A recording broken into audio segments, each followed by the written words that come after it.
Olá a todos vocês, boa tarde, quem vos fala é o professor Sebastião. Hoje eu estarei falando para vocês sobre o plano de estudo tutorado primeiro ano do ensino médio, volume 2, do ano de 2021. Hoje nós iremos para a nossa quinta semana, penúltima semana do PET 2, galera. Semana 5, a construção do capitalismo comercial, da página 161. Vamos até a página 161.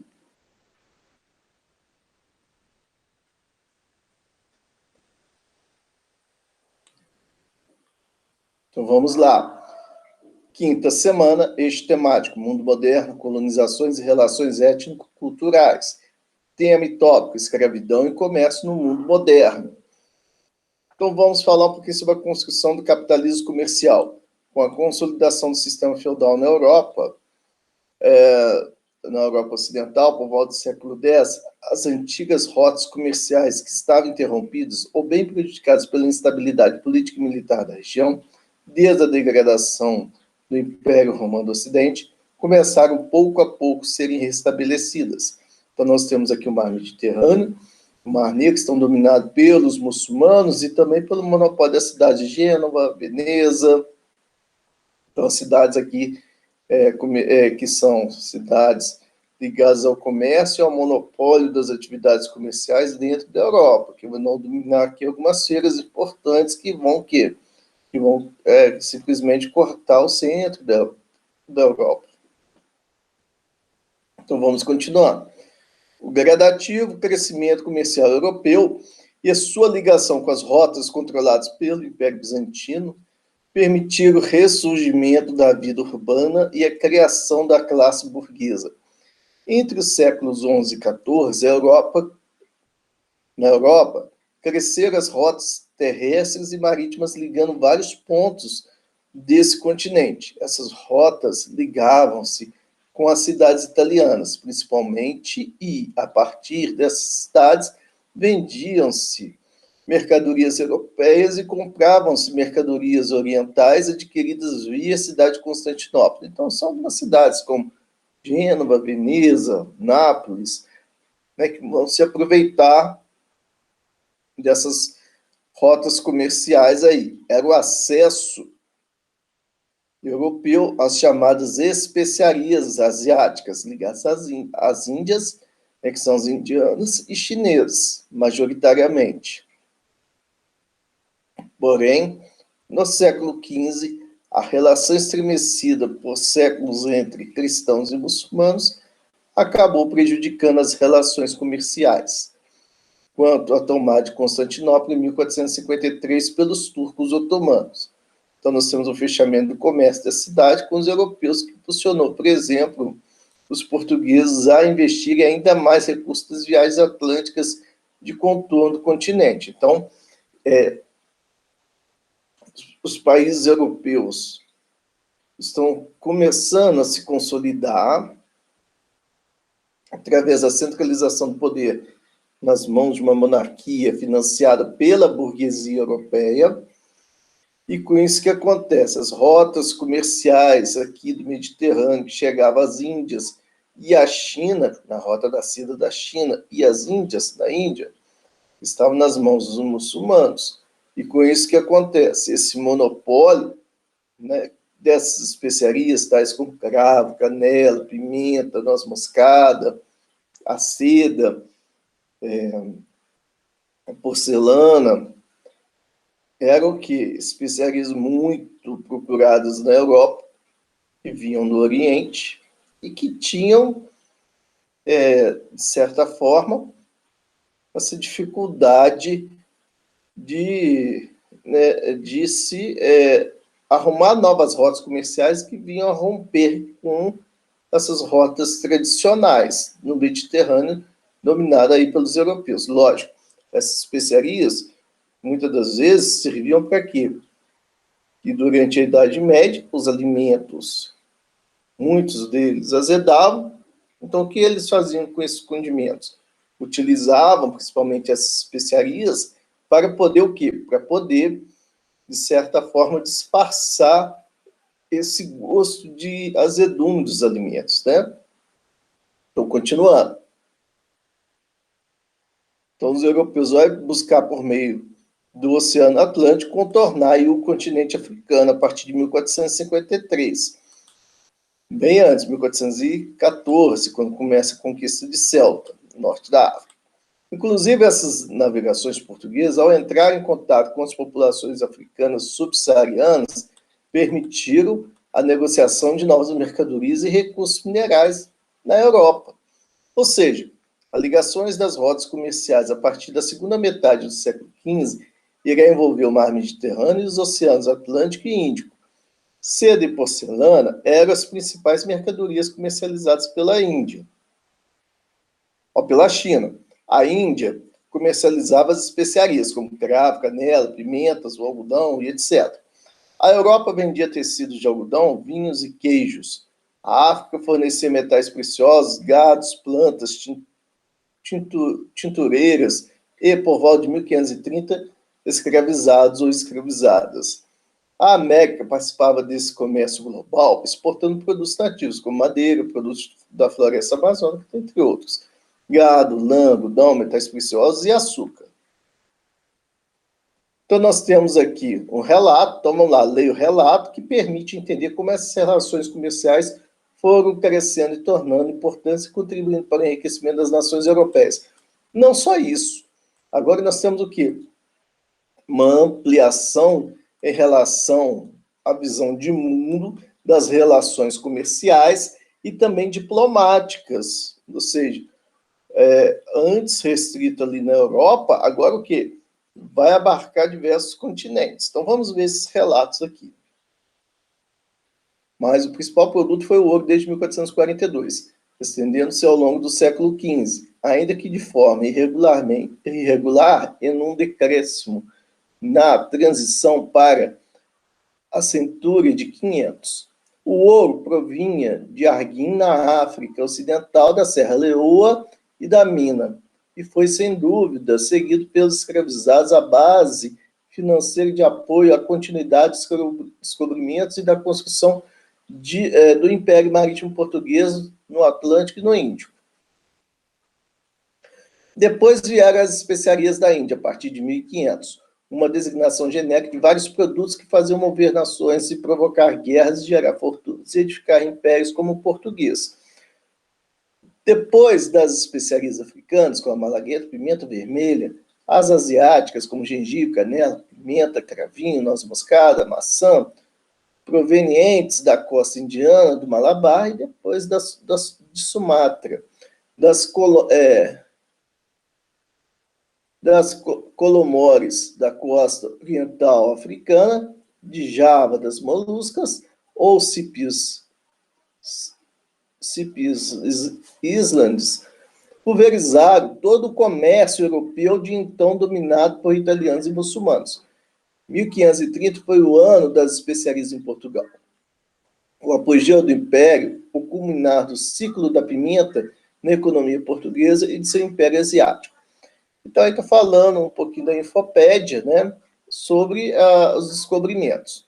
Bom, então, pode observar que a mão de obra escravizada africana vai tomando importância com o aumento e a consolidação dessas rotas de comércio. Os espanhóis, em suas áreas coloniais da América, utilizavam tanto a mão de obra indígena quanto a mão de obra escrava africana. E aqui dá para nós percebermos esses fluxos de escravos vindo da África para a América, na região das Antilhas, no sul, aqui das 13 colônias, e principalmente, olha só essa seta para o Brasil.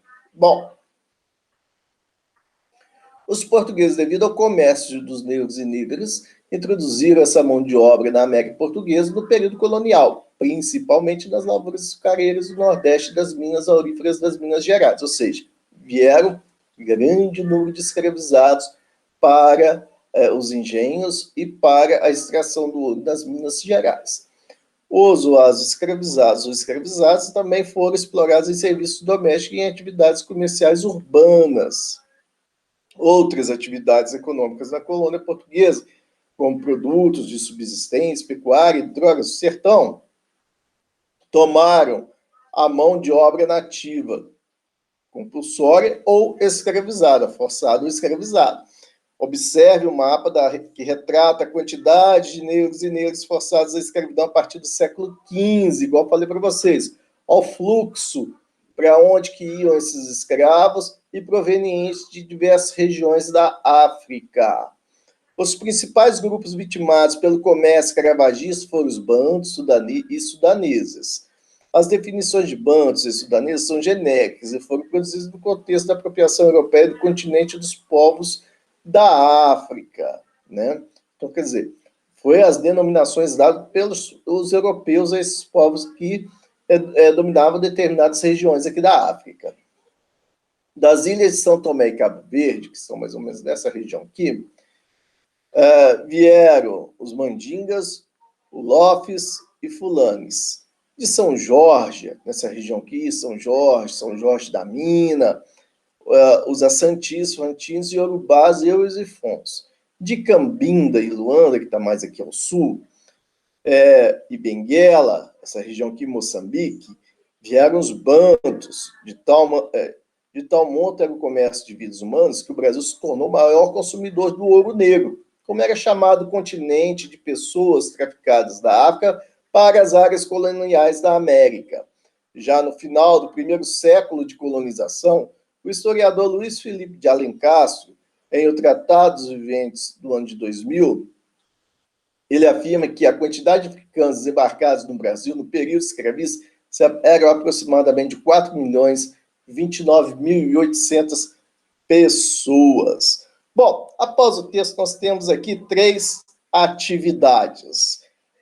A primeira atividade pergunta o seguinte: os primeiros escravizados foram os canários, que são os guaches, mas eram difíceis de capturar, como os marroquinos, pelo que os negros da costa africana se revelaram mais fáceis de obter, visto que existiam várias rotas de escravizados controlados por muçulmanos, que os vendiam aos portugueses. Muitos desses escravizados eram depois revendidos a bom preço para Castela, Aragão, repúblicas italianas, ficando uma parte em Portugal e na Madeira. Então, a pergunta é o seguinte: antes da colonização portuguesa pelo território na América, quais eram as áreas de obtenção e de destino do comércio da mão de obra humana escravizada? Então, está aqui, olha, só ler o texto. Esse texto aqui é bem direto, que vocês verão qual que era o destino dos escravos da África, dessas regiões da África, para a Europa. Na segunda questão do Enem 2021 digital adaptado, as pessoas do Rio de Janeiro se fazem transportar em cadeirinhas bem douradas, sustentadas por negros. Essa cadeira é seguida por 1 ou 2 negros domésticos, trajados de librés, mas com os pés nus. Se é uma mulher que se transportava, ela tem frequentemente 4 ou 5 negras indumentadas com asseio. Elas vão enfeitadas com muitos colares e brincos de ouro. Outras são levadas em uma rede. Os que querem andar a pé são acompanhados por um negro que leva uma sombrinha ou guarda-chuva, como se queria chamar, né? Ou como se queira chamar. Então, está aqui fragmentos seiscentistas da Lara. Vamos, então, à pergunta. Essas práticas relacionadas pelo capelão de um navio que ancorou na cidade do Rio de Janeiro em dezembro de 1748 simbolizavam os seguintes aspectos da sociedade colonial. A devoção de criados aos proprietários como expressão da harmonia do elo patriarcal, a utilização de escravos bem vestidos em atividades degradantes como marca da hierarquia social, a mobilização de sectos nos passeios como evidência do medo, da violência dos centros urbanos, a inserção de cativos na prestação de serviços pessoais como fase de transição para o trabalho livre, a concessão de vestes opulentas aos agregados como forma de amparo concedido pela elite senhorial, amparo. Bom, a devoção de criados aos proprietários como expressão de harmonia, a utilização de escravizados bem vestidos em atividades degradantes, como marca da hierarquia social. Opa, vamos olhar com calma isso aqui, né?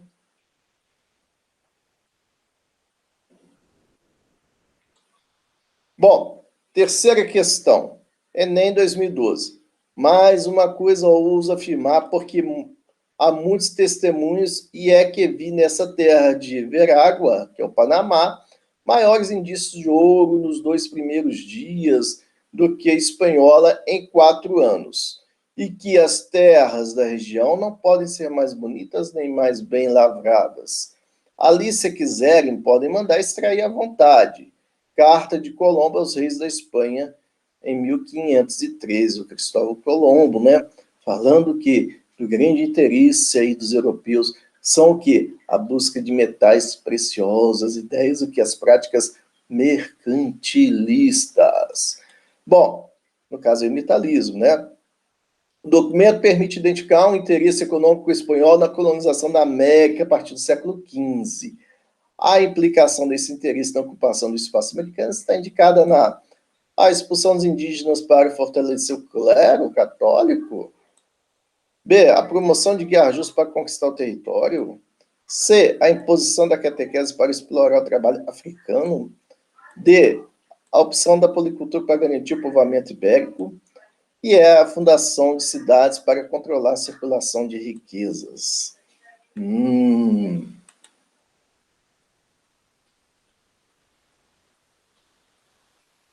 O que vocês acham? Então, vocês vão ler com calma, vão fazer um levantamento da questão aqui que mais corresponde a esse trecho aqui do Enem de 2012, e vai marcar a resposta aqui correta, né? Bom, então é isso, galera. Fica aqui a nossa aula dessa quinta semana, estamos na penúltima semana.